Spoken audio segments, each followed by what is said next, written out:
निर्मला से सटकर बैठा संतोष अपनी उंगली से उसकी नंगी बाह पर रेखाएं खींचने लगा तो वह कसम सा उठी।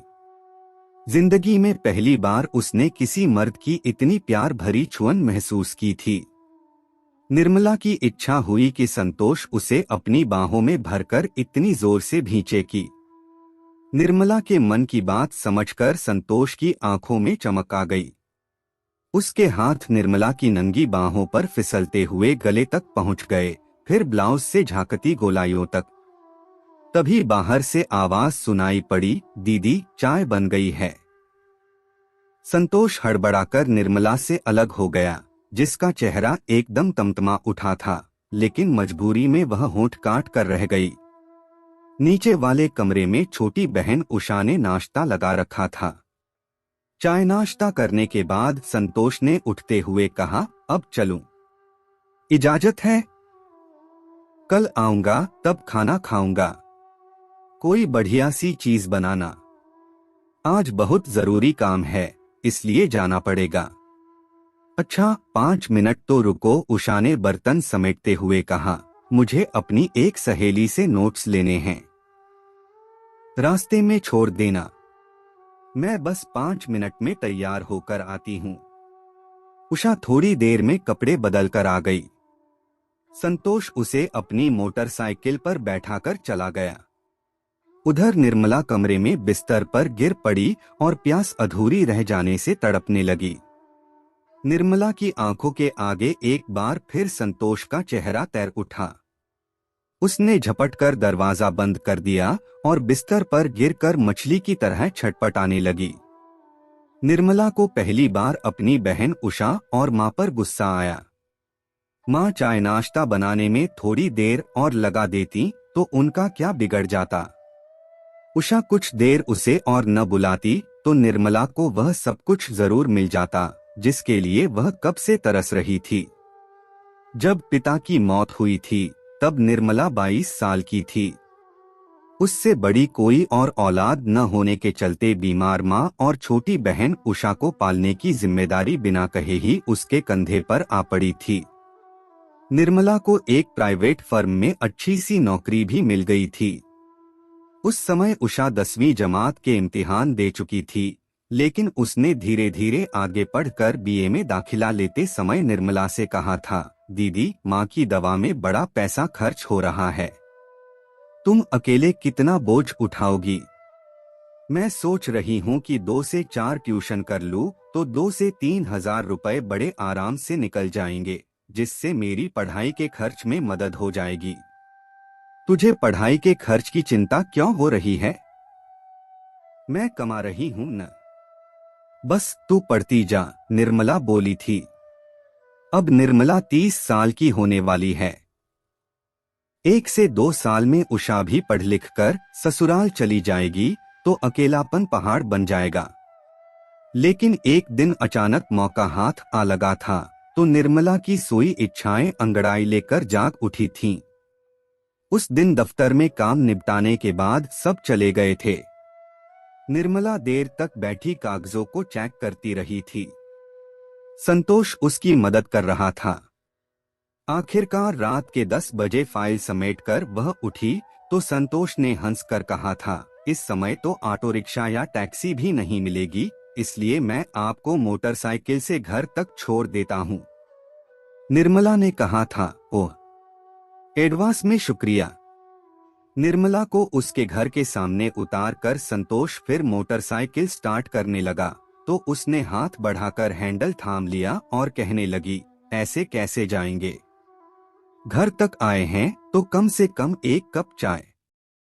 हाँ चाय चलेगी, वरना घर जाकर भूखे पेट ही सोना पड़ेगा। रात भी काफी हो गई है। मैं जिस होटल में खाना खाता हूँ अब तो वह भी बंद हो चुका होगा। आप होटल में खाते हैं? और कहाँ खाऊंगा? क्यों? आपके घर वाले? मेरा कोई नहीं है। मैं माँ बाप की एकलौती औलाद था। वे दोनों भी बहुत कम उम्र में ही मेरा साथ छोड़ गए, तब से मैं अकेला जिंदगी काट रहा हूँ। संतोष ने बहुत मना किया, लेकिन निर्मला नहीं मानी थी। उसने जबरदस्ती संतोष को घर पर ही खाना खिलाया था। अगले दिन शाम के 5 बजे निर्मला को देखकर मोटरसाइकिल का इंजन स्टार्ट करते हुए संतोष ने कहा था, आइए बैठिए। निर्मला ने बिना कुछ बोले ही पीछे की सीट पर बैठकर उसके कंधे पर हाथ रख दिया था। घर पहुंचकर उसने फिर चाय पीने की गुजारिश की तो संतोष ने 1 से 2 बार मना किया, लेकिन निर्मला उसे घर के अंदर खींच कर ले गई थी। इसके बाद रोज का यही सिलसिला हो गया। संतोष को निर्मला के घर आने या रुकने के लिए कहने की जरूरत नहीं पड़ती थी। खास तौर से छुट्टी वाले दिन तो वह निर्मला के घर पड़ा रहता था। सबने उसे भी जैसे परिवार का एक सदस्य मान लिया था। एक दिन अचानक निर्मला का सपना टूट गया। उस दिन उषा अपनी सहेली के यहाँ गई थी। दूसरे दिन उसका इम्तिहान था, इसलिए वह घर पर बोल गई थी कि रात भर सहेली के साथ ही पढ़ेगी, फिर सवेरे उधर से ही इम्तिहान देने यूनिवर्सिटी चली जाएगी। उस दिन भी संतोष निर्मला के साथ ही उसके घर आया था और खाना खाकर रात के तकरीबन 10 बजे वापस चला गया था। उसके जाने के बाद निर्मला बाहर वाला दरवाजा बंद करके अपने कमरे में लौट रही थी। तभी माँ ने टोक दिया, बेटी तुझसे कुछ जरूरी बात करनी है। निर्मला का मन धड़क उठा। माँ के पास बैठकर आंखें चुराते हुए उसने पूछा, क्या बात है माँ? बेटी संतोष कैसा लड़का है?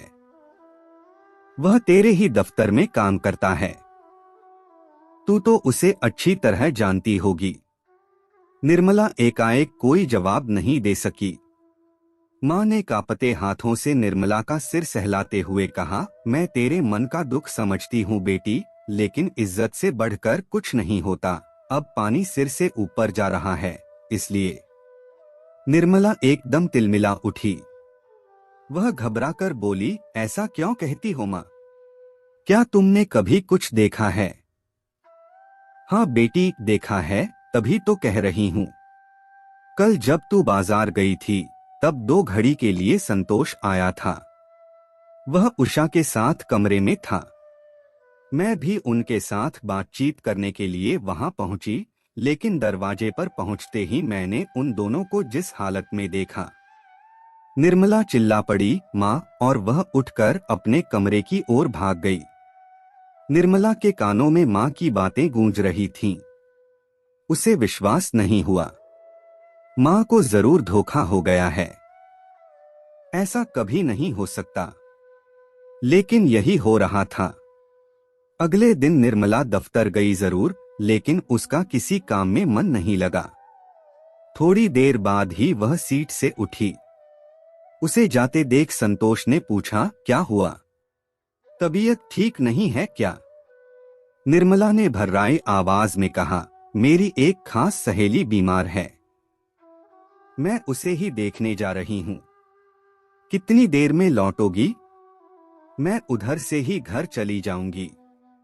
बहाना बनाकर निर्मला जल्दी से बाहर निकल आई। ऑटो रिक्शा करके वह सीधे घर पहुंची।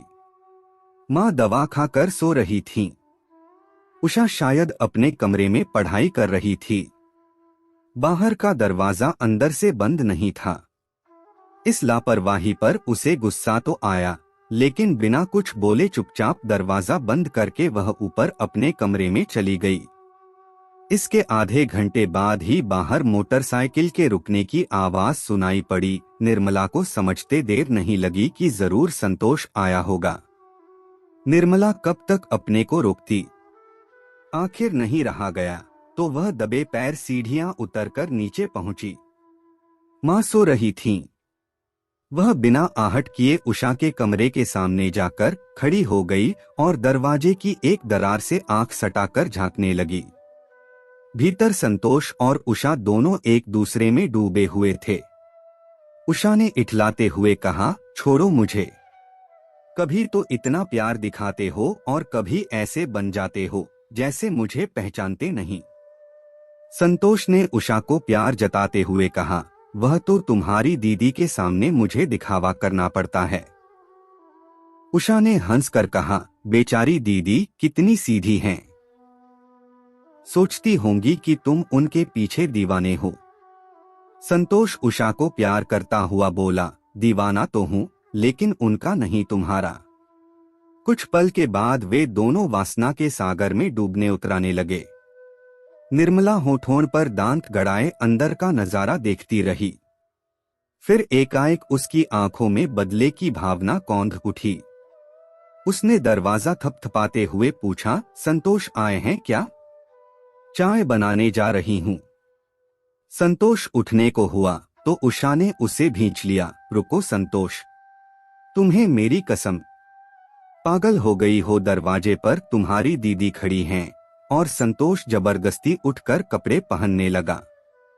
उस समय उषा की आंखों में प्यार का एहसास देखकर एक पल के लिए निर्मला को अपना सारा दुख याद आया। माँ के कमरे के सामने नींद की गोलियां रखी थीं।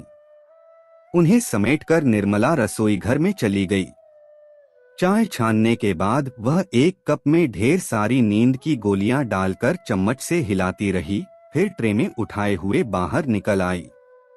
संतोष ने चाय पीकर उठते हुए आंखें चुराकर कहा, मुझे बहुत तेज नींद आ रही है, अब चलता हूँ, फिर मुलाकात होगी। इतना कहकर संतोष बाहर निकला और मोटरसाइकिल स्टार्ट करके घर के लिए चला गया। दूसरे दिन अखबारों में एक खबर छपी थी, कल मोटरसाइकिल पेड़ से टकरा जाने से एक नौजवान की दर्दनाक मौत हो गई।